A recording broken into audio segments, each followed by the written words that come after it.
3 കോടി രൂപ നൽകിയാൽ മന്ത്രി പദവി വാഗ്ദാനം ചെയ്ത കേസിൽ എലത്തൂർ MLA വിളിച്ച് പണം ആവശ്യപ്പെട്ട 2 പേർ അറസ്റ്റിൽ.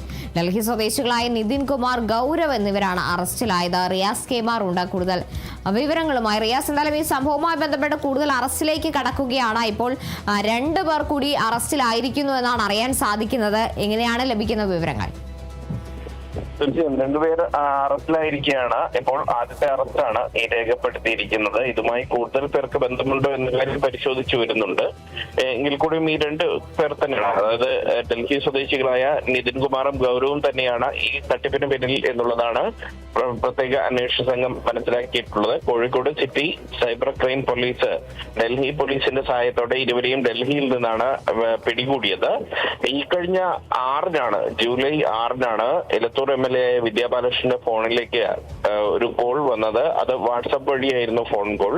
ഡൽഹിയിൽ നിന്നും പ്രിയങ്ക ഗാന്ധി MP-യുടെ പ്രൈവറ്റ് സെക്രട്ടറി DS രാജ്കുമാറാണ് എന്ന് പരിചയപ്പെടുത്തിയിട്ടായിരുന്നു ഇംഗ്ലീഷിൽ ഈ ഫോൺ കോൾ വന്നിരുന്നത്. കേരളത്തിൽ ഉടനെ തന്നെ മന്ത്രിസഭാ പുനഃസംഘടന നടക്കാൻ പോകുന്നു. അതിലേക്ക് വിദ്യയെ മന്ത്രിസ്ഥാനത്തേക്ക് പരിഗണിക്കുന്നുണ്ട്. 3 കോടി രൂപ നൽകിയാൽ മന്ത്രിയാക്കാം എന്നുള്ളതായിരുന്നു വാഗ്ദാനം. ഉടൻ തന്നെ ഈ ഒരു സംസാരത്തിൽ പന്തികേട് തോന്നിയ MLA പ്രിയങ്ക ഗാന്ധി MP-യുടെ ഓഫീസുമായി ബന്ധപ്പെട്ടു, പ്രിയങ്ക ഗാന്ധിയുമായി ബന്ധപ്പെട്ടു. പ്രിയങ്ക ഗാന്ധി ഉടൻ തന്നെ അവരുടെ പ്രൈവറ്റ് സെക്രട്ടറി DS രാജകുമാറിന്റെ ശബ്ദം അയച്ചു കൊടുത്തു. ശബ്ദം ഇന്നതാണ് എന്ന് പറഞ്ഞ് അയച്ചു കൊടുത്തു.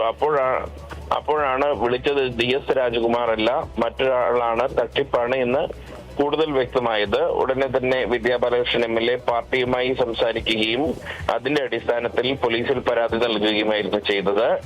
പ്രിയങ്ക ഗാന്ധി MP-യുടെ പ്രൈവറ്റ് സെക്രട്ടറി DS രാജകുമാറും തന്റെ പേരിൽ ആൾമാറാട്ടം നടത്തിയെന്ന് ചൂണ്ടിക്കാണിച്ച് വയനാട് സൈബർ പോലീസിലും പരാതി നൽകിയിട്ടുണ്ട്. വിദ്യാ ബാലകൃഷ്ണൻ MLA കൂടാതെ ഷാഫി പറമ്പിൽ MP, ഡീൻ കുര്യാക്കോസ് MP എന്നിവരെയും വിളിച്ചിരുന്നു. അവരെ വിളിച്ച് 3 കോടി രൂപ നൽകിയാൽ പാർട്ടിയിൽ ഉന്നത പദവിയായിരുന്നു വാഗ്ദാനം ചെയ്തിരുന്നത്. അത്തരത്തിൽ ഒരു വ്യാജ ഫോൺ കോൾ വന്നതിനെ കുറിച്ച് ഡീൻ കുര്യാക്കോസും ഷാഫി പറമ്പിലും പാർട്ടിയിലും പരാതി നൽകിയിരുന്നു. തുടർന്ന് സംയുക്തമായി പോലീസ് നടത്തിയ അന്വേഷണത്തിലാണ് ഇപ്പോൾ 2 പ്രതികൾ, ഡൽഹി സ്വദേശികളായിട്ടുള്ള നിതിൻ കുമാറും ഗൗരവും പിടിയിലായിരിക്കുന്നത്. ഇനി ഇവരുടെ ഫോണുകൾ ഉൾപ്പെടെ പരിശോധിച്ച് ശാസ്ത്രീയ പരിശോധനയ്ക്ക് വിധേയമാക്കി കൂടുതൽ പേർക്ക് ഇതിൽ പങ്കുണ്ടോ എന്ന കാര്യം വിശദമായി അന്വേഷിക്കുകയും ചെയ്യുന്നുണ്ട് പ്രത്യേക അന്വേഷണ സംഘം. എന്തായാലും എലത്തൂർ MLA വിളിച്ച് 3 കോടി രൂപ പണം ആവശ്യപ്പെട്ട കേസിലാണ് ഇപ്പോൾ 2 പേരെ അറസ്റ്റ് ചെയ്തിരിക്കുന്നത്. കൂടുതൽ നടപടികളിലേക്ക് അടക്കം കടക്കുകയാണ് പോലീസ്. റിയാസ് കെമാറാണ് വിവരങ്ങൾ നൽകിയത്.